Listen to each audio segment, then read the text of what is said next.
year of 1996. He is a fellow of Royal Society of Chemistry.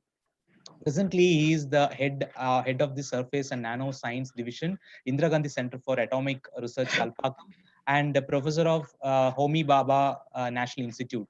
He was also visiting professor in the University of Valencia, Spain, Technical University of 10 Minutes, Germany, and Institute of Atomic and Molecular Sciences, Academia Sinica, Taiwan.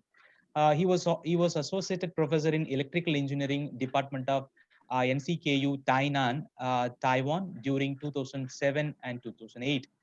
Dr. Dara has published more than 300 research publications, which includes several review articles and 2 book chapters with several conference presentations. He has delivered more than 100 invited and plenary talks. He is a recipient of DAE SRC Outstanding Researcher Award for the year of 2012. He is also in the editorial board of member of nation and international scientific journals. Dr. Dara is specialized in the studies of light matter interaction in the field of near field scanning, optical microscopy, and tip enhanced Raman spectroscopy. At present, he is involved in several national and international collaborative programs. With this brief introduction, now I welcome Professor Sandeep Dara and request to deliver his talk on localized spectroscopic studies using Raman spectrometer. Welcome, you, sir. Over to you. So, am I audible? Yes, sir. Yes, sir. And my screen is shared, right? Yes, sir. Your screen is shared. Yes, sir. Okay. So thank you very much for the organizers, which involves Satyabhama University and various other agencies, for inviting me for this talk, which will be the first webinar talk in my career. So it will be a memorable one, I hope.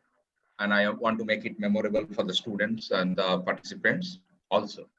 So I'll just set 2 rules, because this will be a new area where we are going now. We have to be more dependent on this kind of web seminar. So please don't, first of all, note my email address. And this email address, you should, if you have questions which I cannot answer or cannot address today, can be asked later on. And please don't, that's why I'm telling, please don't use the chat, because that disturbs a lot for the other viewers, because I cannot concentrate on your questions when I'm talking. You should have sense, and every transparency has number. You can note down the number and you can quote that number, we can answer it. I have taken special care to see the all transparency sheets are numbered. With this brief instruction, I think it helps, because I have attended few and I saw that is a nuisance. Please don't ask questions in between. Try to restore the questions for at the end of the talk. So I'll be talking from the localized spectroscopy. I'll be talking on localized spectroscopic studies using Raman spectrometer. So what the best you can meet? Santanu has given a Santanu, who is my very good friend, and he is guru in different aspects of life, including now I became a fan of him as a Raman spectroscopist today, after I listened to him for the first time. So I'll be talking on the localized spectroscopic studies, which will just exactly, he has laid the path. I'll just briefly tell now, situation is so grim. I was thinking to avoid it because all Indians know this, but still, please have a, if you get chance, please visit us. I am near Mahabalipuram, which is one of the wonder in this world. Which is having a monolithic structure, and it is just only 10 kilometers away from my center. So the plan of the talk is the following. I'll motivate with the results which you can do with the existing microscope, and in fact it is a Raman spectroscope which you are now having at Satyabhama or many other places, which is much advanced than what I am having. But I have done some studies which will motivate you to do further. And I'll concentrate on the physics, but also to be considerate that I cannot go detail in the physics. So I may use a very crisp jargon, which will try to help you, but you may have to read further to understand them, because I cannot go into, because each transparency will be each paper. So now then I'll do the further motivation. That further motivation, how to really overcome the subdiffraction. What is subdiffraction? That also will be defined. That means something which you cannot see by the microscope. That can you study it? Santanu also hinted it by using AFM, which Samik will tell the technical details, but I'll give you the physics details of it, or the physics, how you can really go into it. So then with this, how you do the subdiffraction is basically by two techniques. One is photonics and one is plasmonics. I have preferentially chosen photonics ahead of plasmonics because this is the older study. So I'm going mostly chronologically, and using plasmonics, which mostly require a AFM or a scanning probe microscopy, is more recent result. So I have put in the at the end, so that I don't want particularly the people who have taken the microscope alone, not the SPM, should not be disheartened and start their study, improve their skill, and can go further. In photonics, I'll be covering how you can do the crystallography. Already, Santanu has shown a very important slide where what part of the Raman you can use to get what aspect of physics. One of them was crystallography. That means crystal orientation. That was, you remember that transparency. He had not the number, so I could not note it. That is the polarization study, polarized Raman study, that give you the crystallography. And imaging, he has talked in very details. I'll give every example, whatever he has given. And I will request again to the Lab India, Renisha India, to use Indian data to show their when they are demonstrating, because many times, of course, they use their own data. That is good, but they can also use the users' data, which are published in very reputed journals. That will create a more sensation to the Indian and more belief, self-belief that we can do it here. It is not done in UK or some. Indian imaging, you can better it always. You can use those data for demonstration. I'm ready to share it. Then, are you listening me? Yes, sir. We are listening, sir. Yes. Okay. So now, second thing is that using plasmonics, how you can do the T-enhanced Raman spectroscopy, which Santanu told about surface enhanced Raman spectroscopy, but I don't see any demonstration he has given. But similar to that, surface enhanced Raman, I will give you some demonstration in the beginning itself. And then, because in his talk, the plasmonics was missing, I was thinking that he will do the part, but I'll do this part, no problem. And then how you can do TARS. But today's talk is mostly spectroscopy. But however, if time permits, and if I'm not crossing the time, we can do some optical microscopy, which is told in my introduction that I am also a specialist of near field optical microscopy. So I'll conclude it each chapter, when each section, when I go through, and so it will not be difficult, and you don't have to remember anything. Just try to enjoy the talk while I'm talking about the subject. So this is the first example of surface enhanced Raman spectroscopy. Now, surface enhanced Raman spectroscopy is what he told that 10 million, around 10 million of photon, if you incident on a material, the inelastic scattering, what is called that so coveted and so much famous Raman scattering, which is called, is only very poor. They will give only one photon out of it. So that's the level of scattering efficiency which this system, because of the inherent process, it is limited. So you understand that. Also, he mentioned at the end that covalent bond. He was telling about covalent bond. That covalent bond, if you are dealing with like carbon and like silicon, there you are lucky, you can get a very poor signal, very good signal. But most of the world is not really covalent. Particularly the researchers who are dealing different other materials, and there is difficult that you have ionic bonds, you have other bonds, and sometimes some other issues are there. So their scattering efficiency is extremely poor, and particularly if you want to do a very trace amount of material, there you need to enhance the signal. So how to enhance the signal, that will be talked throughout the thing. I will not concentrate on that. So one of the technique is use a metal nanoparticle.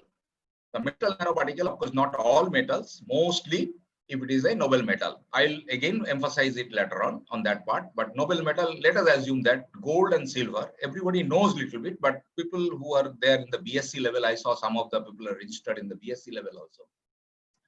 They should know that electromagnetic wave can be localized if when you use a small gold nanoparticle. Let us assume that and go, and we'll explain it on the end. So now if you can focus, you can localize the electromagnetic field in a very small area of around 50 nanometer, the light behaves very differently. That also we'll know how. But one thing is that the electromagnetic, it's electromagnetic wave. BSc people also know that it is constituted of both electric field and magnetic field. Now electric field, that electric field strength becomes very high. And as you know, this electric field, it has a natural tendency to polarize the electron of the in a gold atom, and that gold atom becomes very much active and can help to enhance the Raman intensity. So one of such molecule is called rhodamine 6, which is taken as a trace material, which is normally, if you see, if you take the bulk, the total amount, I mean, without even the diluted, not diluted, concentrated amount of rhodamine 6. So that if you see that if you have a Raman, if you try to get a Raman, almost hardly get any signal, normal Raman, which is talking the micro Raman. And by the way, I want to say the Lab India also, I have told them earlier that I have used the first generation Raman spectrometer, which was first made in 1996 at Taiwan. So I know the Raman spectrometer right from that day. Sorry, Renisha Raman spectrometer. So now if you see, there is no intensity corresponding to it. But if we just put some gold nanoparticle of specific shape, in this case, doesn't matter. So if you have a gold nanoparticle, you see that you start getting even 10 to the power 6, 1 micromolar solution also you start getting the Raman peak. So with this, so you can see also correspondingly how I was telling it that if you put gold nanoparticle, and then you can see that corresponding the absorption is so, it is cathodoluminescence study. Let us not go into this, but you see absorption of light is very strong, certain wavelengths. So if you can get Raman spectrometer, Raman study, as you heard from Santanu, that it can be done almost different wavelengths, and that is the purpose of doing different wavelengths, what he told it, just like to avoid photoluminescence or luminescence. You go by the tail side of the longer side of the wavelength. But also you can do do another thing also. In this case, you can, depending on the absorption or where light is getting absorbed maximum, you can choose that wavelength and start measuring this experiment, and you see that you start getting Raman spectrometer. And not only that, as you already explained the Raman imaging, I was thinking to how to explain it in the beginning, but you can see it.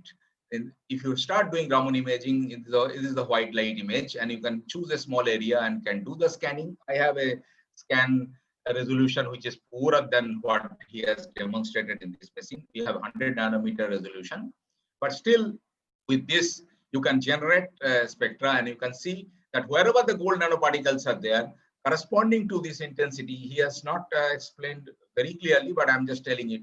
When you have a Raman, you have intensity corresponding to rhodamine 6, and you want to see where rhodamine 6 is active maximum.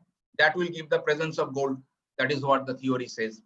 So what is the intelligent way that everybody will understand? You take one of the most intense peak or most important peak, depending on your choice. But this is the most intense peak in this case of rhodamine 6, and you can scan it with this. And if you go study more on this, you will understand that even you can take some other peak in between, which is more important, and can find out whether it is a single molecule or more than one molecules are there.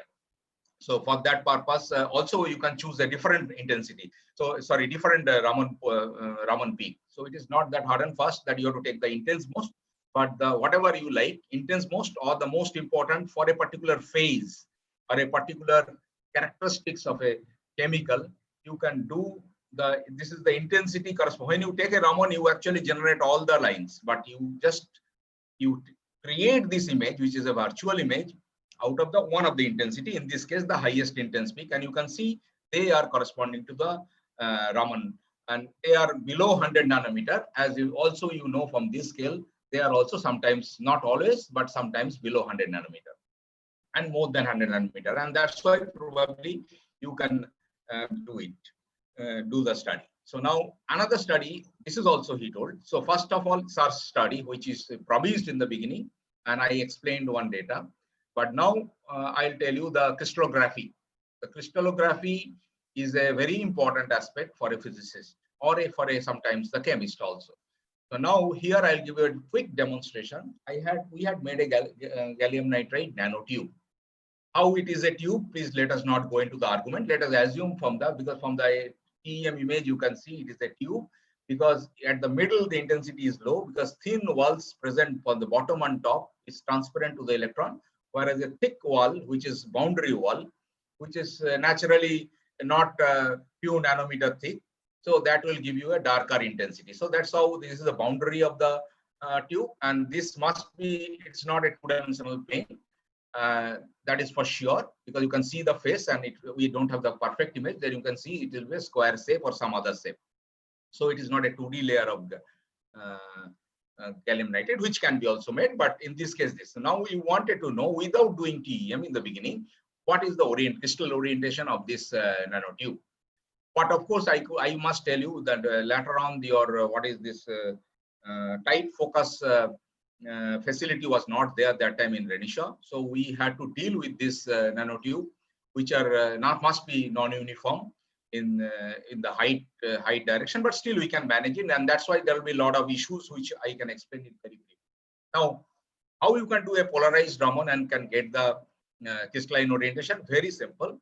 As you know, he has also told you, he has not told you very, but I am just telling you that Raman depends on the type of symmetry.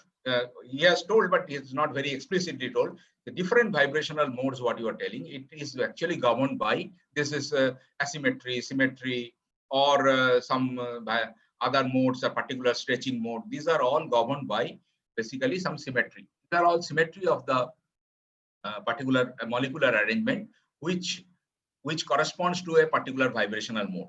And Raman is sensitive to both Raman and infrared spectroscopy, though they are complementary to each other mostly.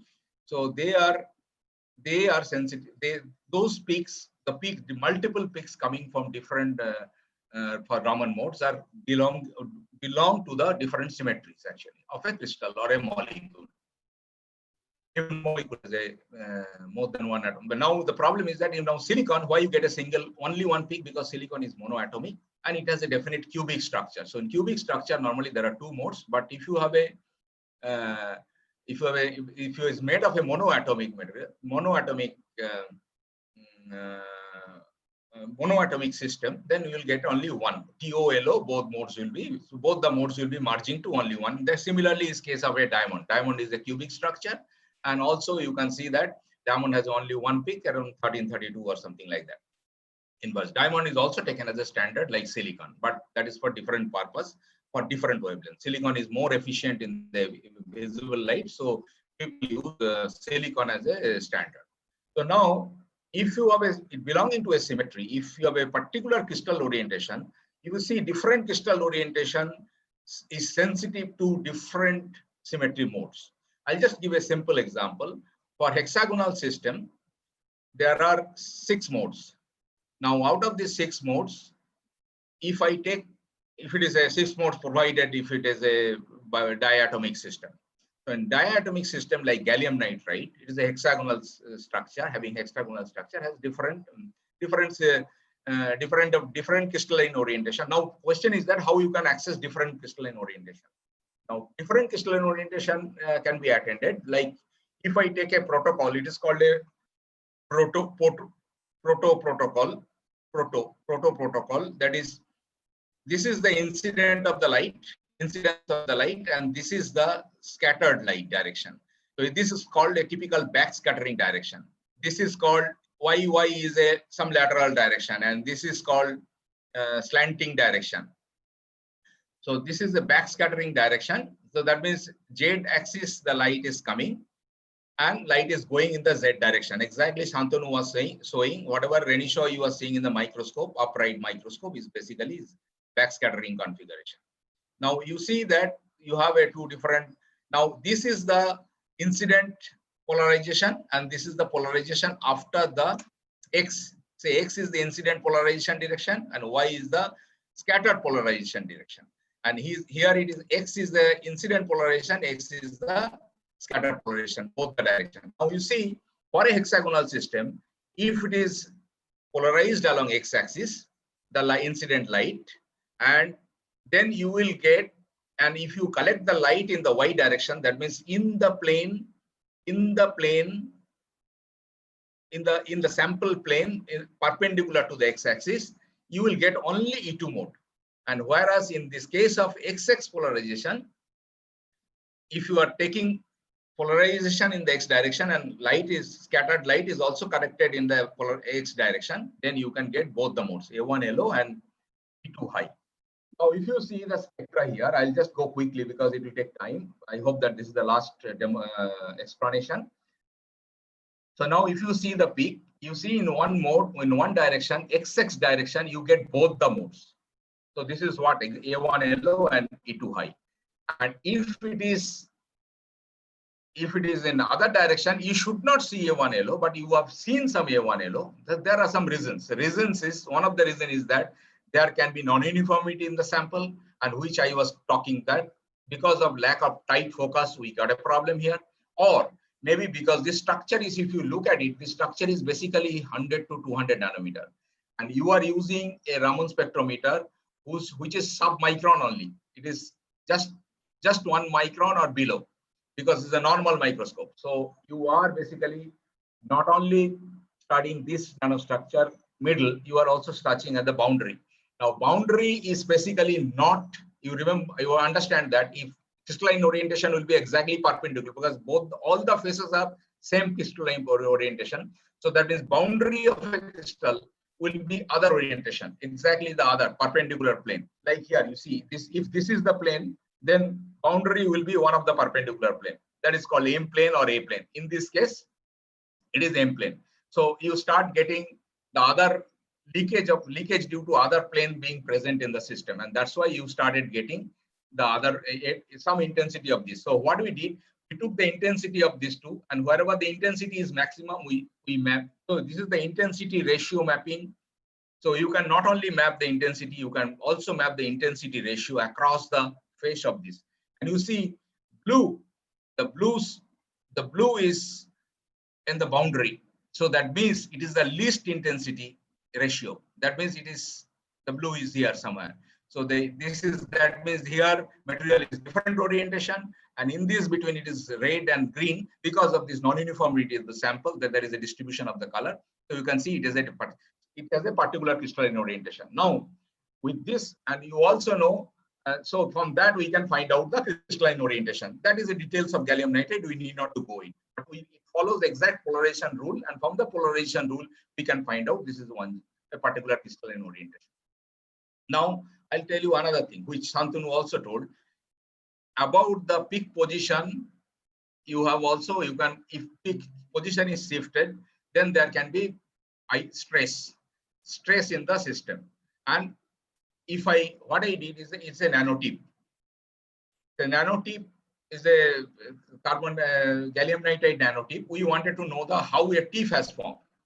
So what we did, we have broken or deliberately broken tip area. We could do the Raman imaging. What we did, because it's a macro Raman, so we did two positions at the center, in the middle and also at the middle means in between, and in the core. That means if you look at this structure, so if it is at the boundary, at middle of these two, and at the core, we studied the Raman spectrometer with the micro Raman itself. And we see there is a shift in the position of a 569 centimeter inverse, which is actually E2 high mode. Now 569 centimeter inverse belongs to the stress-free system. But the other peak, which is in the core, it is 587 centimeter inverse. So what do we do? We took the difference. In other cases, it is intensity ratio or sometimes pure intensity, which was past case, SARS case. Now intensity ratio, I showed it previous case. In this case, I took the intensity difference and did the mapping. See, it is the intensity at the boundary. So you see it is the red or the green, which is boundary is more active for 569 centimeter inverse. And for this, it is in the 587, which is in the core. So core region is mostly red or this is more active.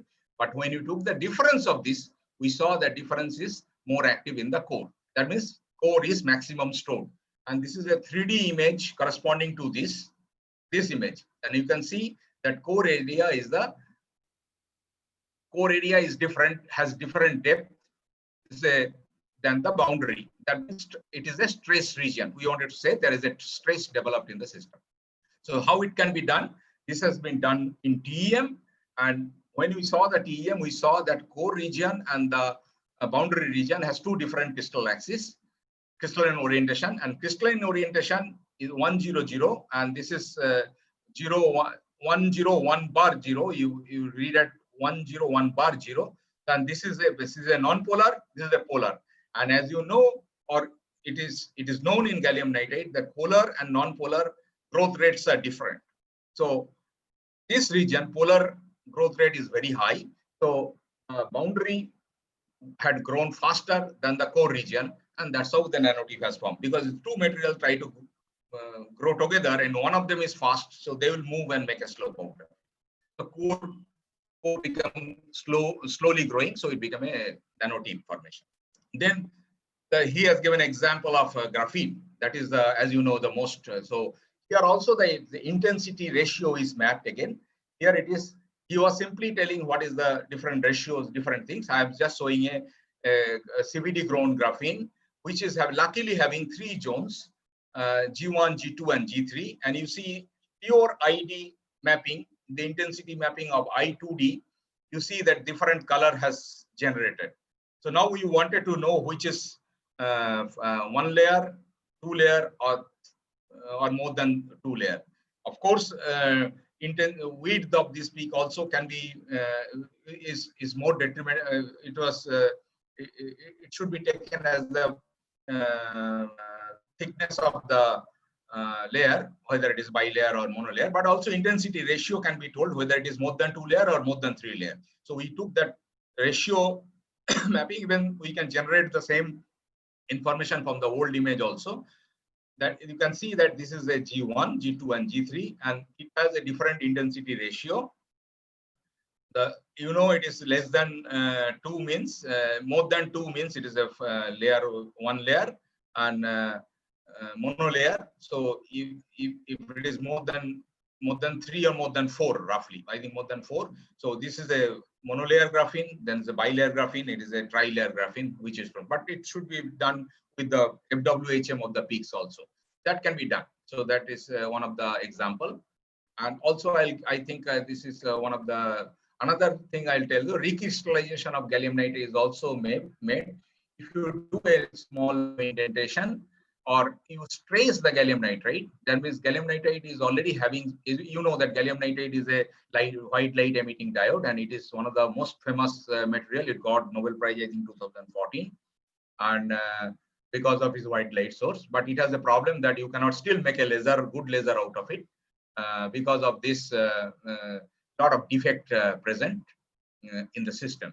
So now defect create a lot of stress, and that's how when you do the gallium nitride mapping, mostly you start getting gallium nitride film. In that previous case, I showed a nanowire where stress is not there.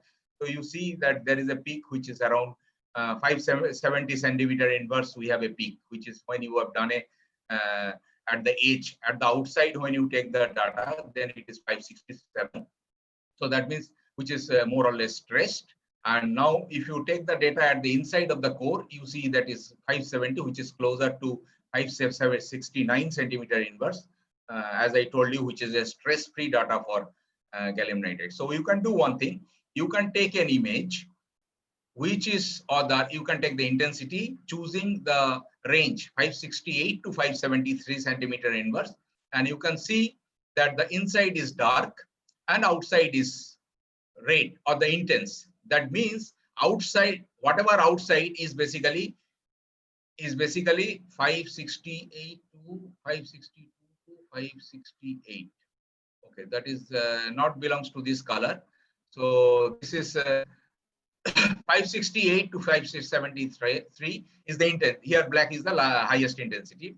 So that is the center is center is the outside is the intense most. And here it is if when you take 562 to 68, that means here 567 inverse, then you see the center is illuminated. So okay, I think that is the outside peak. Sorry, the 570 is the stress material, and 567, which is closer to the stress-free wave number. So that has been in the center of the peak. So from this study, it has a lot of polarized studies also. We have found it with a polarized study, but that's immaterial. Just to see the shift in the peak position, how it has been imaged and controlled, that in the indented area where pressure has been created, you have make a stress-free phase. So similarly, it is also can be applied for, I have applied it for silicon with different crystalline orientation. And we saw that this is a very old data. And we saw that because silicon is used as a MEMS. So that means when you are using a MEMS, that means you are creating a pressure, a mechanical pressure. But the silicon changes its phase with minimum of the pressure. So we used this Raman nano indentation and then the Raman imaging corresponding to those indented area, and map the different phases corresponding to different wave number. It is not told which are the different phases present, but the silicon has number of around 10 phases at different pressure. And their peak positions varies as you increase or decrease the pressure, So we have mapped this silicon 11 and 100, how with pressure different phases can appear at different region. And why it is important, because different phases of silicon can change the mechanical properties of this material, and finally functionality of the MEMS. So now there is another thing also you can do by imaging, that is you can do when orientation of the nanorods. In this case, a vertically oriented nanorod and obliquely oriented nanorod. I cleverly use this surface optical mode, because the surface optical modes are also a Raman mode, which we have not, it has not been spoken so far. This is not a really symmetry allowed mode, but this is because of the surface atoms. The surface atoms has a different symmetry than the bulk material because of the truncated atom on the top. Now the surface atoms are, vibration of the surface atoms are normally not seen in semiconductors or the so-called covalent, and it is very difficult to get it in covalent materials. Mostly it is visible in the ionic materials only. So that truncated surface atoms has a different symmetry, as I told you, and they have they are, even that is also very difficult to observe, because this truncated surface optical atoms, when they vibrate, the momentum is conserved, and if momentum is conserved, you can hardly see their frequency. So normally for bulk material like silicon, even if it is gallium nitride single crystal, if you take a wafer or a single crystal, you will not get them very easily the surface of. There are techniques to do it. You can do Raman in the time. It is in the frequency domain we are talking, but there is Raman can be done also in time domain. That means you can use a pulse laser and can do the Raman spectroscopy, and then in the pulse laser Raman spectroscopy you can get it, because that is the intense laser is used. But otherwise it is very difficult in the frequency domain. But if you have surface defects, then you can create this, observe this surface optical mode. Now the beauty of nanostructures is that it has a lot of surface defects. So normally in nanostructures of the semiconductors, surface optical modes are observed at random. So this is one of the example. In this case, it is indium nitride. So what we did is that simply I imaged this system, vertical system, both vertical and obliquely oriented system, with surface optical mode and this yellow mode. And this is also a ionic crystal, so it is very easy to generate a lot of signal. And you see the two images. When you do with the yellow mode, you see in the yellow mode, and this is the surface optical mode. Whatever symmetry it belongs to, you don't bother about it. When you do it in the orientation mode, when you do in the oblique vertical direction, then in the vertical geometry or the vertically oriented nanocrystal, you have ion yellow mode or a surface optical mode almost looking the same. So you cannot define which is, and when you do the oblique, you see yellow mode, which is totally distributed. That means in this case, in oblique case, because all the materials are seen by the laser, you state a uniform materials. But surface optical mode, as I told you, it has a lot of defects, and these nanostructures are grown in MB. So this surface is absolutely smooth, but on the top surface, there are a lot of non-uniformity. You can see that at top surface, there are a lot of defects present or modulations present in the top surface. So only top surface will give you the surface optical mode, which is being observed very clearly. But in the oblique angle, where the surfaces are very smooth, all over yellow modes are there. So you can see the vertical mode only show the surface optical mode, and this yellow mode, because yellow mode only will be seen from the top surface, so it will be the vertical, and this must be the oblique, because oblique other side yellow mode will be seen, for SO mode will not be seen.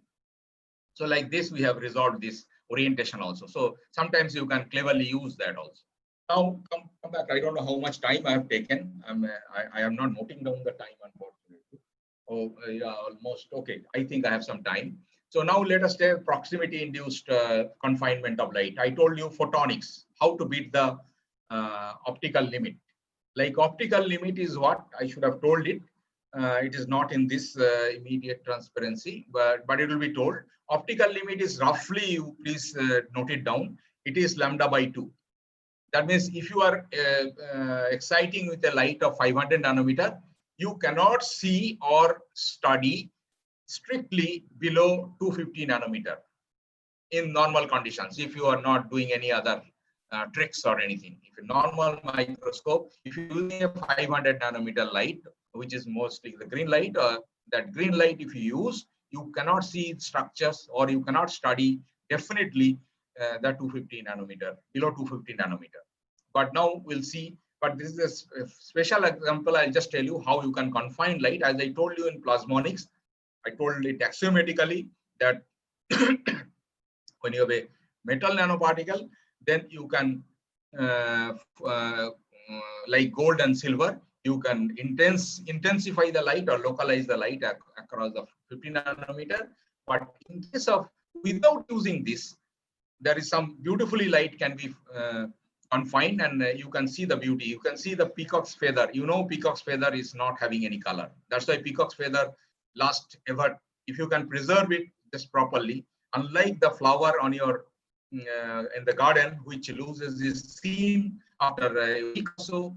But in this case, peacock feather several years, and I don't know how many years, because peacock feather is generated by a actually peacock feather in a SEM picture or scanning electron microscopy picture, or in a good optical microscopy nowadays available, you can see the peacock feather is no color is there. Actually, it's a material, special type of polymeric material, which with having holes of different pattern, and different holes at different pitch or different orientation of those polymeric materials gives you this color. And these colors also, that's why depend a little bit on the angle. So that's why if they change the if a bird changes beak or angle of the beak, you can see the different color, different range of blue. Of course, it will not change blue to red, but sometimes it can do. It can be reddish blue or blue like that. So this is a best example. I think most of the people know by this time that peacock feather is called photonic confinement. Now that is the scheme. I will be talking of plasmonics, novel material later on, though I have introduced briefly. And this is the cavity. So that means if you have a dielectric contrast, that means two different dielectric materials kept side by side together. Previous case was air and the polymeric material. but you can choose any two material. And because the polymeric material and hole means air and polymeric material, that was making a dielectric contrast. There can be multiple number of this, but now it is a engineering branch, and it is a advanced engineering branch of photonics, where PBG, and you have a fiber optic cable specially for that, and fantastic things can be done, or miracle things. I'll not go in the details of it, but I'll tell you, if you have a cavity, then in the cavity you can confine the light. So that is and this is actually a very big, beautiful physics that's called Purcell factor. It's a even half page or one column paper in Nature. Long back, I have not quoted, and unfortunately you can type it out, you will get it. Not Nature, Physical Review B. So this is the Purcell factor or Purcell effect. You can find out. It was first observed in a nuclear spontaneous emission, but it is also applicable for other spontaneous light-based spontaneous. So if you have a cavity, you can have a spontaneous emission in the system. So like this, what we did is that in this case, we have made nanowire of uniform size, and the gap in between them more or less uniform. You can see a typical example. This is a different angle, FESM image, so you can see it correctly. But if you see optical image, you can see there are nanowires, and in between there is a gaps. These nanowires are a few hundreds of nanometers, and there is a gap in between. But it is only, I think, 100 nanometer. But you can see the contrast because of the length. The length is bigger than a micron. So in a microscope, you can see them, and you can see their gaps. And you can see the gaps are changing, and with different gaps.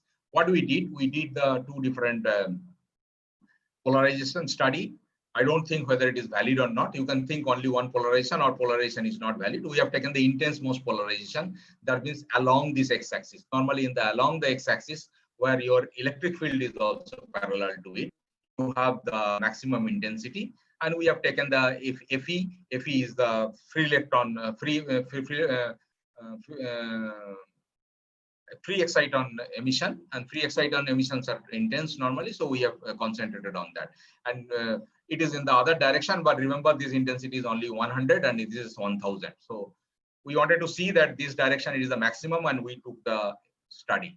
And what we did the study that for different separation, we did the intensity measurement of the free exciton, and we saw that intensity, with the intensity, it is inversely proportional. With the distance between these two structures, nanostructures, the intensity was falling by 1/d. And if you see the Purcell factor, it is 1/v. In this case, it's a one-dimensional or two-dimensional system, and two-dimensional system, distance is the only monitoring thing. In this volume, it is two-dimensional. You have a if it is a 3D cavity, then you have to consider. But in 2D, we have, and it is basically strictly one dimension, one direction the light is flowing. So it is basically one of the length. So it is, we have used the Purcell effect in the one dimension, and we saw that this is falling by 1/d. And we also extended that. This is the purpose I'm showing. This is a pure micro Raman, which you were talking in the morning. But this is where we will go further. This is where we have used even smaller gap nanostructures, which are below 1 micron and sub-nanometer. This we use by AFM. These are AFM image. Remember, these are all optical images, and these are all AFM images between 2 nanowire, and we wanted to study here at this direction, at this position, at this position. So we have taken the AFM image and focused the light there itself. We have not used the TARS here. T-finance we have not used, so there is no gold nanoparticle in this. This is a pure focused light and that in the cavity. And here also it changes 1/d, inversely proportional to d. We have second different wavelength from separation from 2 micron to 0.1 micron. So roughly 100 nanometer or something. So this we have seen also that you have a spontaneous emission you have a percentage of the power density, because in the beginning today it was shown that this Renishaw machine can go power density 10 to the power -5 to the intensity 1. So that is, we have just measured the power percentage of the power we have used. We don't know the absolute power at the nanostructure, so we have not gone to the confusion. because we can measure it separately, but in the nanostructure, in the focused area, what will be exactly, we don't know. So we have taken the power density and we've seen the integrated PL intensity, and that goes exponentially. So that shows this is spontaneous emission. So this effect is established where you can use this. But beauty of this, when you know this, that you have a cavity and you have got a spontaneous emission, so that means you are using the cavity. We try to study a single nanowire. Now I told you this nanowires are all 100 nanometer. If I believe that I could prove it, yes, it is 100 nanometer. Okay, roughly 150, 200 nanometer. And we have used a 514 nanometer laser. So in principle, we cannot see less than 250 nanometer. But here we see imaging. But in this case, I will just tell, as it was told by Santanu, that we can do both Raman and PL with the same instrument, same grating. In this case, we have used a PL, but for this we have used 325 nanometer because it is a aluminum gallium nitride. So it is a 325 nanometer laser we have used. So in principle, actually, for that matter, we cannot see below 100 nanometer. Below 125 because our laser was 325 nanometer, and I am assuming actually my numerical aperture was 0.4. So in fact, we cannot see more than 100 nanometer. So, but still we have studied around 150 nanometer nanowire, less than 1 nanometer. So then we can see, we can image a photoluminescence image. I told you that intense peak around the X direction has given a photoluminescence image of a single nanowire, which is below 100 nanometer.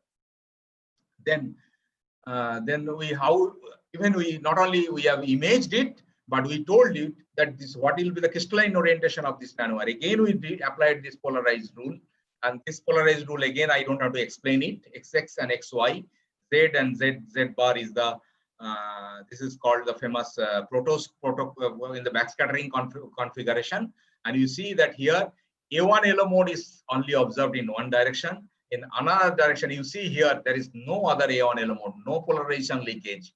But about E2 high mode, why it is not observed in this case, I must tell you that E2 high mode, which comes around 569 centimeter inverse, is absent because E2 high mode is not sensitive to 325 nanometer laser, because gallium nitride is sensitive only for the LO mode. That's why LO mode has been seen.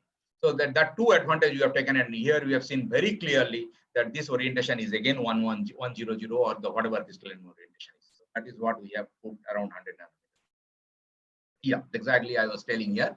So basically, you cannot see, if your excitation, you cannot see. This is called the diffraction limit, lambda by 2n. Now lambda by 2n is basically 2n sin theta. 2n sin theta is your numerical aperture. Now, if you tell, I told you I have used 325 nanometer laser and numerical aperture was 0.5. So I can see only 325 nanometer. If I use the lambda 325 nanometer, 0.5 and these two get cancelled because n sin theta is equal to 0.5 here. So n sin theta equal to 0.5. So 2 and 0.5 multiplication, it goes cancelled. And 1, it become 1, so it become lambda. So I cannot see in principle with 325 nanometer with this objective less than 325 nanometer. So, but still we have observed a nanostructures which is close to 100, 150 nanometer. Now you see plasmonics. So I'll come directly to plasmonics. I hope that I can conclude it. Yeah. So here it is plasmonic. We use a noble metal nanoclusters, and how it is. And here you see the cavity. And but by the way, just to say it, there are different way of now handling the situation, because noble metal has a problem. Noble metal scatters light. Elastic scattering becomes very high in noble metal. So if noble metal elastic scattering is very high, it again hides the inelastic intensity for that matter, and it loses the whole purpose of Raman spectrometer. So, and also that penetration of the laser also is very high in presence of metal. As you know, later laser cannot penetrate the metal because of the screening effect and all. So particularly the metal like gold and silver. So to avoid that, and as you know, microcavity is always cannot be created. Of course, there are now approach where you can use a wide bandgap semiconductor doped heavily, which can transmit light. and can also show a plasmonic divide, which is a hope, which will be used later on. But just to do a judicial thing at this present, technically, what they have done, they have now mixed both microcavity and plasmonics together to overcome this is called hybrid system, and in the hybrid system, they can do this plasmonic study. So now this plasmonic study is normally done by, as I told you, dispersing the gold, or you can use a AFM tip, which will guide you. I told you why AFM is used. In one case, I showed you that when it is a micron size gap, you can manage with the normal microscope. But when you have a gap below 1 micron, I mean, close to few hundreds of nanometers, 100 nanometer, you cannot get a guidance where is the gap and where is your material. So you require something which is called STM, which is nothing, no harm in taking help of technology. And you can go below even that 10 nanometer, 20 nanometer scale, and you can go there 20 nanometer. But problem is that you're focusing of the light. So focusing of the light, we are talking here, focusing of the light. One thing you must understand, I hope that it has come to your mind, that you are using a 100 nanometer resolution stage, or Santanu has spoken about 50 nanometers resolution in the X direction, even Z direction, 8 nanometer, which is also very promising. But the problem is that your laser limitation is of the order of lambda by 2, that means 500 nanometers. So if your if your diffraction limit is 500 nanometer, what is going to do with the 50 nanometer or 100 nanometer special resolution? You can't do. That's why you are talking many times. I think whether you understood it or not, you do repeatedly this study.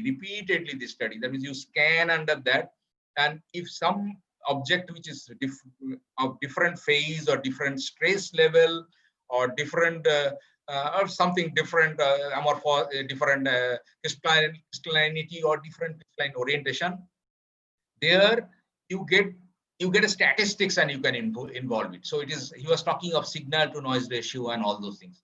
So these are only limited by this, because so far we are talking about all the skills which is not to be undermined.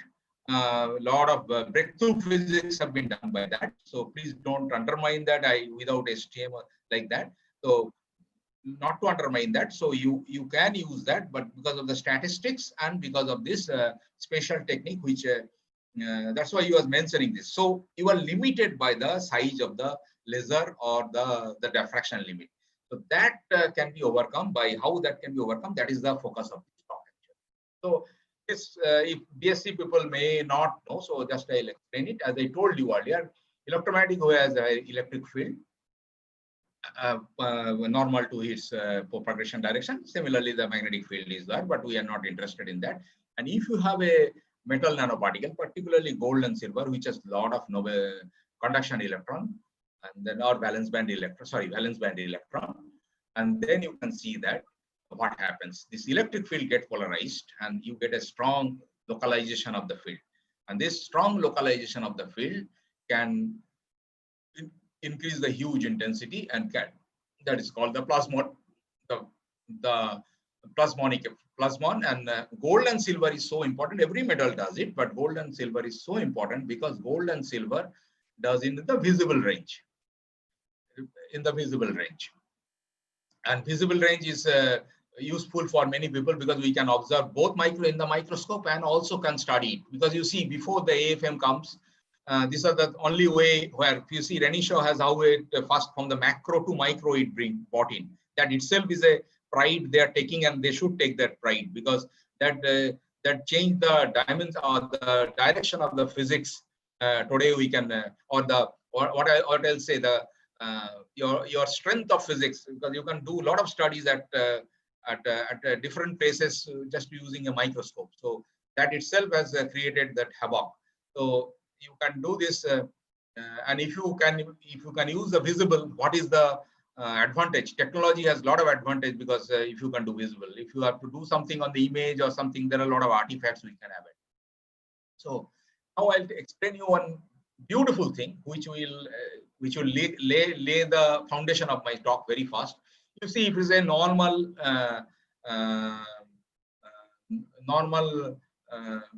light spectrum, it's a normal light you're falling, you can always plot this frequency. You know the famous law of your wave vector. wave number is basically frequency versus the velocity, and velocity here is group velocity. And if you can see that a 500 to 2 nanometer or 500 nanometer light, if you shine, so simply shine through a hole which is bigger than its lambda. That means you shine a light to a big hole which is wavelength whose whole dimension is 500 nanometer or above, say 1 micron. Then you see the light is passing through like this. Now, if you constrict you don't have to do anything, just you reduce the wavelength 500 nanometer to 300 nanometers, say. Then you see what happens, light becomes slow. What will happen? Your energy of the light will be the same. That means angular frequency will be the same, but your wavelength will change. That means your wave number will change. The wave vector will change, and you will end up with a wavelength which is higher than lower than is lambda. This is lambda by lambda, 1 by lambda. K is 1 by lambda. So lambda is more, lambda is smaller. So you will get a smaller lambda here.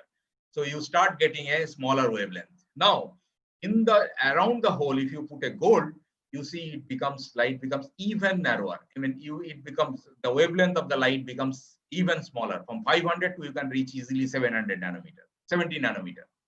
And if you can use it technically, if you can use a gold nanoparticle or a gold strip, you can make a perfect lens. And in fact, it has been demonstrated by silver perfect lens. That is, it is called silver. You can actually reach the atomic level. In fact, in this technique, nowadays you can get a microscope where you can see 10 nanometer. Believe it, listen to it, it is 10 nanometer.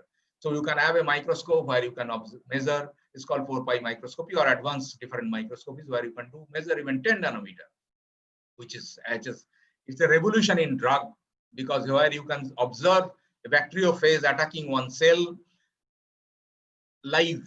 Earlier, it has to be done by electron microscopy, which is to kill the cell or which is to kill the bacteriophage, and you cannot see the further activity. Here, you can see a bacteriophage is penetrating a cell, and all this activity can be monitored and drug can be designed accordingly. And that's why drug design has become so fast. And that's why you can perhaps, I don't know the details, please excuse me if I'm talking too much. That is when this whatever is against our present scenario, COVID-19 and all these drugs are being developed so fast. You are a vaccine can be developed in 1 month or in 1 year or 2 years. It's coming because of this particular facility, because you can see every activity today live. So now you can see is clearly, if you have a light, the hole, you can see the size. But if your hole is smaller, you can start seeing the diffraction. But when you reduce this less than lambda by 2, whatever the wavelength you are signing, here it is just so very, very small with respect to the lambda, which is very, very big with respect to the whole side. You see a halo, you see a pinhole, halo. That means you will lower than the pinhole even. Pinhole is different. So you see a halo and you don't see any diffraction pattern, neither you see a spot. And this is called a wave, which is called specifically called evanescent wave. Evanescent wave is not a wave which follows the Huygens or the wave law, Newton's wave theory. It falls very fast. Within 10 to 20 nanometer, it dies down. The electric field is extremely strong, but within only 10 nanometer to the source or to the wherever it is being generated. It is the generation here. It is the generation near the hole. And if it is very small, if your distance is very long, you don't see them. If your distance is very small, only you see them. You see how it has been generated. I'm not going. I think it will take time. Samik may explain it.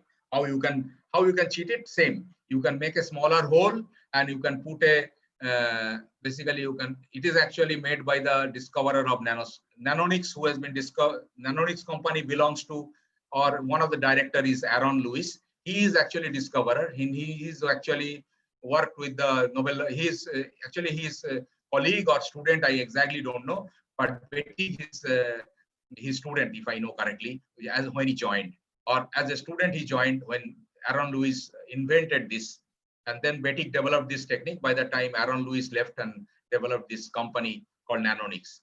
So Aaron Lewis used this technique. He has used PMMA, a dielectric hole, and also supported by silicon. And because silicon is easy for etching, and that is the time, 1984. And then you put a gold coating on nearby that. So proximity of a dielectric, a metal is there. So this gold metal actually created the havoc. You shine the light, you see you have a hole which is around 200 nanometer in the TEM. You see the TEM, it is a 300 angstrom hole. In the TEM, this has been seen, and that time in the hole, but is it 30 nanometer hole? He has shine a light of 500 nanometer or whatever it is. You see that he has got a light through it. In principle, he should not get a light, and you see it is a halo. It is a halo here. So that is what he first discovered. This actually that plasmonics related, all the confinement of light using plasmonics was first discovered by him. Later on, of course, credit goes to the Epson and all when he published it in Nature. By that time, Aaron has made the company, and which we are getting benefited today. So you see that if you have a silver gold nanodot, and if you shine light 532 nanometer, you can focus the light. So even metal can be used as a lens. So now light is focused and put in a cavity here. So that is how you can do it. I'm going in details of it, but you can use a, let's how you read a, you can make a high density CD where you can store more than 6 movies because of this particular technique. What you do, simply all your layer, whatever coating is there, CD techniques principle, most of the people knows it. I'm not going into it. But if you add a layer of silver, you can focus the light further and can record in a smaller area. And if you can record in a smaller area, in the same area, available area, means your density is high. And that's how earlier we used to have 2 CD for one, or DVD, whatever it is, for one movie. Now you can, in a single DVD, you can have a multiple movies with better resolution and better quality, because they use a thin layer of silver where they can focus the light better. You can see here, without it is called super lensing. See, what they use super lens here. Silver, without silver, this width of this laser was 320 nanometer. That means whatever you write, this will be writing area will be 300 nanometer. But now with the silver, when it's a thin layer of silver, you can do 90 nanometers. So you can see straightforward almost 4 times more. You can, that means the same place where you can record 1 movie, you can record 4 movies. This is just a demonstration. Technical things are even more stringent. Now the question comes. So as I told you that a layer of metal or presence of noble metal can make havoc. First transparency itself, I have shown it, that I have started seeing the gold nanoparticle, which is 10 nanometer or sorry, 100 nanometer or around that, where I should not see it by SARS during the SARS effect, using the Rodamin 6, one of the peak intensity imaging. Now, you cannot be happy. You will tell always that, oh, I don't know, I am just arbitrarily look, but I want to know a particular gold nanoparticle which is lying there, which is my interest, or I have used gold and copper. I want to know, sorry, gold and silver. I want to know something specifically that particular structure. So now, one of the example is that is a famous example, but there is no imaging for that. But you can do the imaging also. It is the RNA. You know the RNA nowadays. Everybody knows DNA, RNA, because this COVID test, you have to do the RNA level test and all those things. A single RNA strand, it's not a DNA strand even, RNA strand, and that has been studied with a TURS, that means T coated with gold or whatever configuration it is, and it has been scanned by the STM team or AFM team, and each point they've studied the chemical composition. And as you know, Raman is sensitive to different chemicals, as already the first speaker Santanu has told, and you can see there are different signature for different point 1, 2, 3. So you can know. I'm not a biologist, so I don't know the signature of this piece. I don't want to speak it. So you can find out the signature and you can find out the composition, and you can from that you can perhaps tell what is the type of RNA. I don't know, but exactly like that. So this is the beauty of this technique. That means you can do a specifics. You can go to a particular point and do it. That is the advantage with respect to TARS. And also it will be integrating things that you can do the, even it is a single wall carbon nanotube. Single wall carbon nanotube by 0.4 nanometer, and they measured at different point and imaged it. It is also Raman imaging, and they have shown the G and G dash peak and showed the how stress is distributed along a single nanowire though it is called a perfect nanotube, but still because of different effects, how the stress is distributed along it. So there are, you know that there is a difficulties level. So, you know, I told you earlier, be careful. When you are seeing a carbon image or an image of a biological molecule, then you are very happy you are doing single molecule and all. When you talk a single molecule image and all, you always take a carbon or a, just previous example I have, and previous two example I have shown is a carbonaceous material. In one case is a pure carbon, single wall carbon nanotube. In previous case, the RNA, which is mostly constituted of carbon. Our body is made of carbon only, majority. So carbon is a covalent bond and it gives you a huge signal and you can do all those magic. But problem is that when you come to the other applicable important material, like indium, I told you gallium nitride is having a lot of defect and cannot be made laser. So that's why you can, there are different way of indium gallium, making indium gallium nitride. And actually this white laser, white light, so white light source, whatever you were talking, it is basically indium gallium nitride. Is basically indium gallium nitride, but indium gallium nitride has a problem. India gets doped. Indium get precipitated and the LED gets bad. What we are showing for in case of a lithium cobalt system. So this is a famous study where I think in 3 nitride ionic bonded system where they have achieved only 35 nanometer resolution to find out indium precipitate in indium gallium nitride. So like this gallium nitride was not imaged earlier, and this is a most promising study where you can study a single molecule orientation and polarization, everything by using the STM headed same deep enhanced Raman spectroscopy, but guided by STM. Or okay, that let us not go by a deep enhanced Raman spectroscopy. You can do a single molecule imaging and this thing. So this is what some will tell. I have already crossed my limit. I don't know. I'll not be able to cover it. I've already crossed the time. People may be fed up. So here it is a lot of. This is a system which Samik will talk. So I'm not going there. So it is basically a tip where a gold nanoparticle is there, and we did the Raman exactly same microscopy. Similar microscopy, not the same in this case of Renisha. Here also you can install a microscope. And then you can focus the light along this point and can do the study. And in this, this is the typical arrangement. And here also similar imaging, you see intensity across a wire. In this case, a nano wire, and I have measured the intensity at different along the nano wire. And you can see the intensity distribution that you can image it. So this is what exactly. This is a 25 nanometer silicon. It's the smallest silicon measured ever in our lab, 27 nanometer, 25 nanometer. And silicon nanowire you see is the Raman imaging. It is corresponding AFM imaging. Or this is the corresponding AFM imaging like this. So this is what I'll skip that because this is okay. You can do different thing. I say, I told you a particular intensity can be chosen, and here itself is a special demonstration of cobalt doping. Sorry, magnesium doping in gallium nitride. As you know, on white laser or white light, you have to make P-type gallium nitride, and P-type gallium nitride makes with Mg doping. And Mg, any doping in gallium nitride which has not been spoken, also can change the. He was talking of the strength of the Raman frequency changes with different mass, because if your Mg is going to the gallium site, and if gallium and magnesium mass is different, so you will have a different frequency corresponding to Mg doped gallium nitride. Wherever magnesium is dopant, and that signature is called local vibrational mode. And in this case, gallium nitride local vibrational mode comes around some 650 centimeter inverse or 620 centimeter inverse. With this peak, we have imaged it in nanowire and can show that gallium nitride is nanowire is fully uniformly doped with magnesium. And this is a pure gallium nitride, which is 568, 569 centimeter.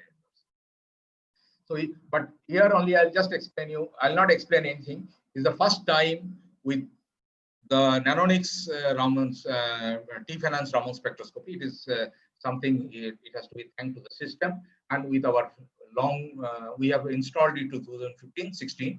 So around 4 years of our skill has first enabled us to make gallium nitride nanowire on a substrate, metallic substrate. So there are some tricks. We have to use that different substrate, maybe sometimes to get a good task spectroscopy. In this case, we have used aluminum, The physics is inbuilt in this paper. It has been written very clearly why we have observed it for the first time. It is a 200 nanometer gallium nitride nanowire studied by 325 nanometer laser, helium cadmium laser with numerical aperture of 0.5. So in principle, we cannot see less than 300 or even 0.4. I think it is 0.4 or 0.3. It is a different microscope. And we here we cannot measure below 750 nanometer, but we have measured it 200 nanometer Raman image corresponding. This is called TERS image, but it's actually a Raman image corresponding to a single gallium nitride nanowire. And this is the first data. And then I can tell you that, as I told you, that it depends on the ionicity. Aluminum nitride is highly ionic with respect to the gallium nitride, and silicon is covalent. So that's why I told you, see, it is a silicon nanowire AFM image, and it is a gallium nitride. This is silicon, AFM image, 3D image, and it is a aluminum nitride 200 nanometer. Remember, this size is 200 nanometer, this size is 400 nanometer. This is the aluminum nitride tip, nano tip, and this is the AFM image. So it is the tip side, and this is the 3D image. Now, when we did, these are the sizes. But when we do the Raman, you see here, the Raman microscope for corresponding to silicon nanowire of 60 nanometer, it is observed very clearly. But in the case of a aluminum nitride, it is not. Even if it is 200 nanometer, same microscope, same laser, everything, we could not see it. So that is the problem. So this we have explained that ionicity determines the fractional ionic component is responsible for this. And then I'll give you the famous example where we have first time resolved a 100-year-old problem of width of a silicon. Because you know today we are talking of silicon calibration. Then and also Santanu has talked about the width of a Raman peak, how it the crystalline quality or anything. And it is a crazy problem of silicon microcrystals where we can see the thousands of papers are there, thousands, believe it or not, and these have been told that this is shape effect. When it is particularly microcrystal or nanocrystal, the size effect, shape effect, thermal effect, optical excitation, so many other, because of the excitation related effect, so many things have been correlated to the width of the silicon nanowire. But first time, what we did, we took a silicon nanowire of 25. So am I late? I think I have crossed the limit. So I'll stop it. Should I stop it? Okay, sir. Okay. Just I'll stop it in 1 or 2 minutes. So in the silicon nanowire, Yes, sir. We had first time. Okay, main point of saying is that we let us not go into the physics of it. We could image a 25 nanometer. It is a 60 nanometer nanowire. We can image it very well. Of course, a little bit drift is there at the end because that is, you will know when you are doing a long, more than a micron length nanowire, and you can see that there is a drift in the image, and it is because of the tight focusing problem where you lost the focus and your intensity is small here. But we can also do the study even 25 nanometer nanowire. So anyway, I think I will only restrict to the spectroscopic part. Near field scanning optical imaging can be stored because it is also one of the highest achieved in the system. You can see same thing where you are doing TERS. You just change the tip instead of a gold on the gold ball in the tip. We have coated gold on the side of a optical fiber, which is a hollow optical fiber, so the light can come in. But around the wall, gold was coated, so it confined the light while it is coming out. And that Samik will explain better. With that, we can do even forget about this. You see gallium nitride, which is normally not visible. It is 10 nanometer to 20 nanometer gold. You see, you can see the marking here of the order of 40 nanometer. Okay, here it is 15. It's 50 nanometer. There's a 50 nanometer. So it is around 20 nanometer. Yeah, it is around 10 nanometer. So even 10 nanometer nanowire we could see very well by the optical microscopy, remember, by using the similar technique and all. So anyway, I'll not bother. These are all slightly advanced and it will take some time. I hope that I have gone through all aspects of Raman spectroscopy using both conventional microscopy and also the advanced technique. I have not taken any biological examples, which are always exciting because of the presence of carbon. Here, my team, I have presented at this, in this study, I have presented the data of Avinash, Kishore I could not show, but Kishore partly, Shivadashan, AK Shivadashan, aluminum gallium nitride, indium nitride Kishore, gallium nitride mostly Avinash and Santanu. And Avinash is presently in these things, Kishore and Santanu. For that matter, everybody. I have not shown Raktima and Reshma's work.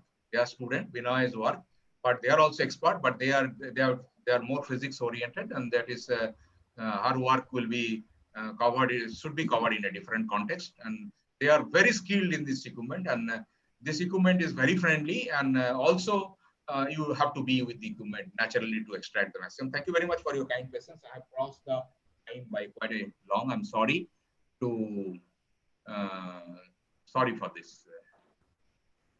Thank you, sir. Thank you very much for your very informative talk on spectroscopic studies using Raman spectroscopy. So quickly, I will read out few questions so that you may answer their questions, sir. Yeah. So what is the Purcell factor? The Purcell factor is basically an exact quantification of this. Purcell effect is that when you shine a light or any emission being generated in a nano cavity, it is inversely proportional to the volume or the dimension of that cavity. Okay. Multiplied by some proportionality factor, it becomes a factor. That's all.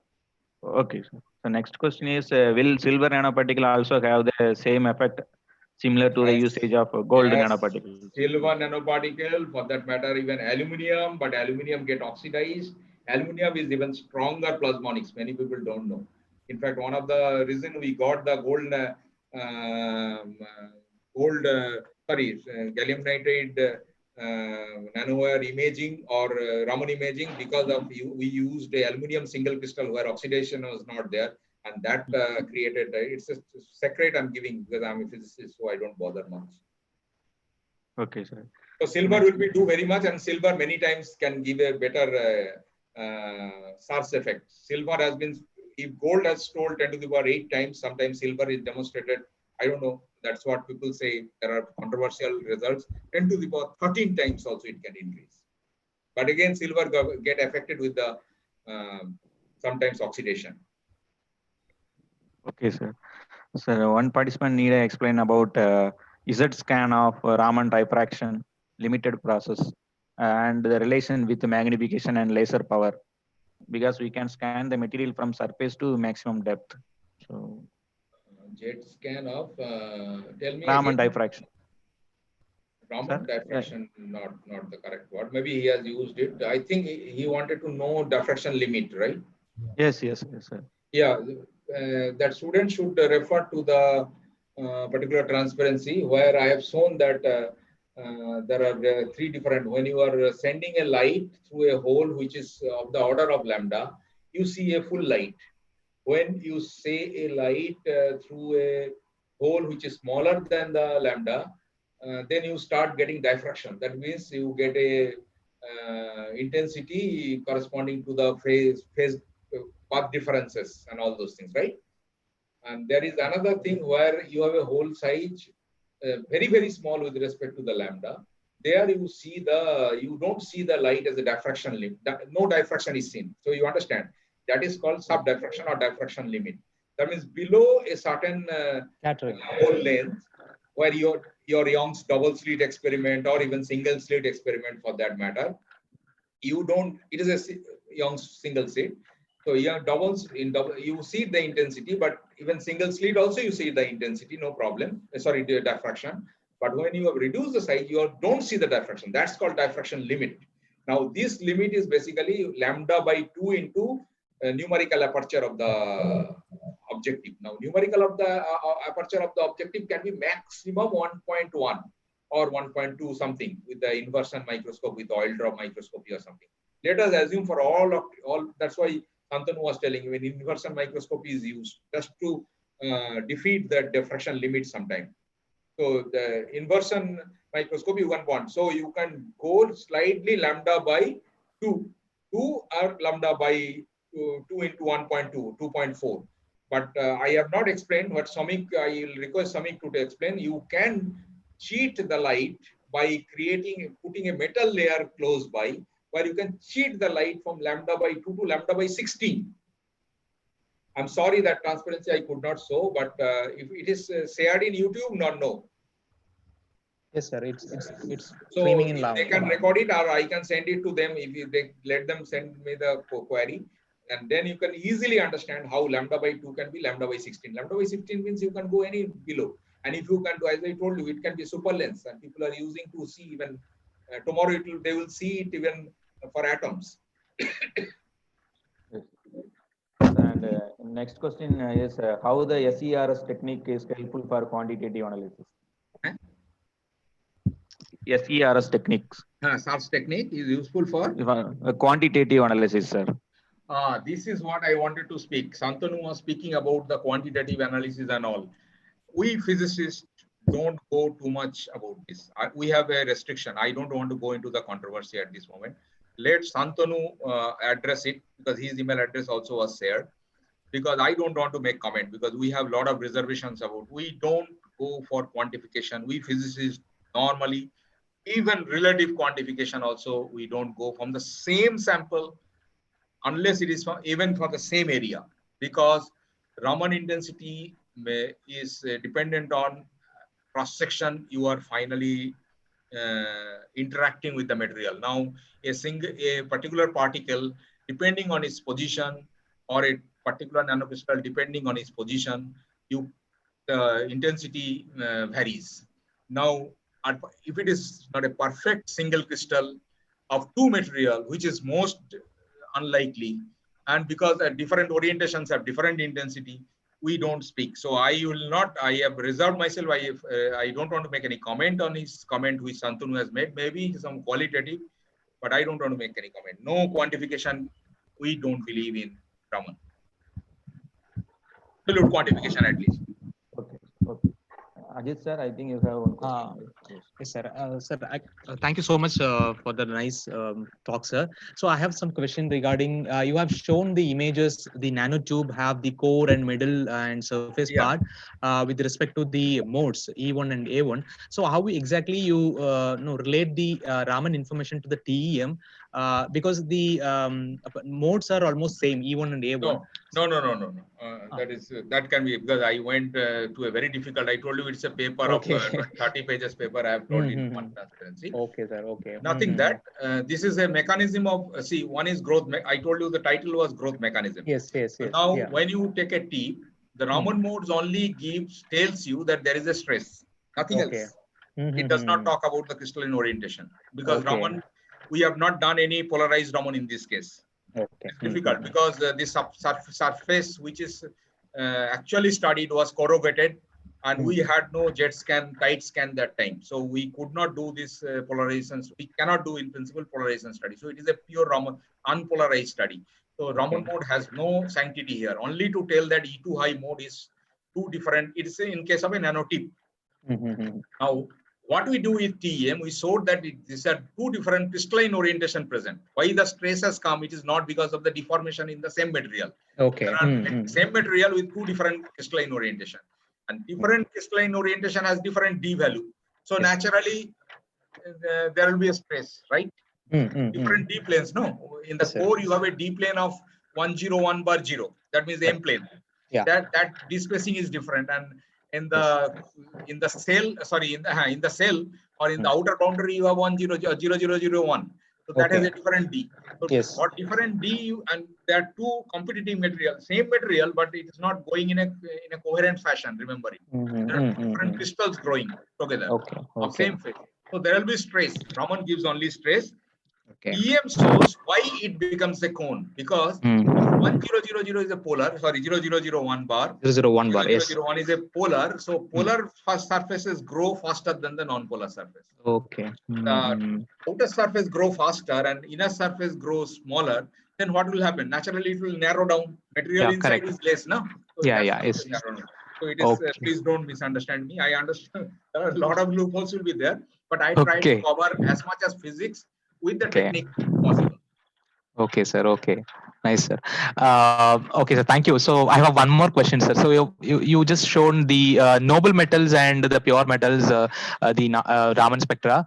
But in nature, the metals are the reflectivity is very high. So is it possible to extract most of the information for the pure metallic phases using Raman? Because No, the that no, I don't know what metal I have not told about. Now, which metal? I mean, metals. The The metal you cannot do, Raman. No, already Santanu told. But there are controversies, but I don't want to create that controversy Okay. right now. Mhm. Because metal also saw Raman Yes. spectroscopy, How, but sir? that is in the lower frequency regime. And Mhm. gold has a Raman frequency at below 30 nanometer or something, Okay. something Is 30 it centimeter applicable, sir? inverse or somewhere. But that is Okay. a different. It is not a Oh, common thing. There are some okay. different reasons. So Mhm. metal normally don't see. Here, Yes. gold is only assisting laser to get confined to across a material. Now we have, when we put a rotamin 6, Mhm. the rotamin 6 is lying on this gold nanoparticle, and Okay. this gold nanoparticle was special. Have you have noticed that it has ages? At the Okay. age, electron density is very high. That is the cathodoluminescence was saying. And Okay. electron density is very high means your light will be confined there. Mhm. And light is confining only an intensity of the light. That's what I told you are creating an artificial intensity of the light Yes. in a Exactly. very small region, which is giving the intensity of R6G, not Okay. gold. Right. Metal, Right. this is not metal. Metal Okay. I just characterizing the ground. confused with the term actually. Okay, sir. Actually, the metals are incorporated like a decorated structure with the extended structure of RGB, right? It look like a morphology. Hello, sir. Yeah, yeah. yeah. That is Okay. it. Okay. That's fine, sir. Thank you, sir. Thank you so much. I'm sorry I taken more time. I hope that a lot of people have dispersed out. No, sir. Still The they are session alive. is very really informative, sir. Both the Yes, sir. sessions. We Yeah, thank to correct. the speaker. Yes, sir.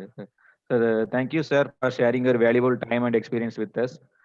Thank you once again, sir. Thank you very much. Yes. So Thank you thank very you much, all sir. the participants. That's all for today. Tomorrow we have a very interesting talk on advances in Raman spectroscopy, a journey from academic to industry by Dr. Shamik Pal. As So Somik will be speaking tomorrow. yes, Yes, sir. sir. Yes, sir. Okay.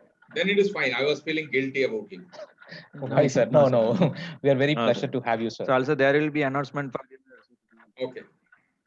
there will be announcement for your certificate tomorrow. Also, please connect either through Zoom or YouTube. We will post the feedback link in both also. So thank you very much. Thank you very much, sir. Okay. Welcome. Thank you. Yeah. Thank you, sir.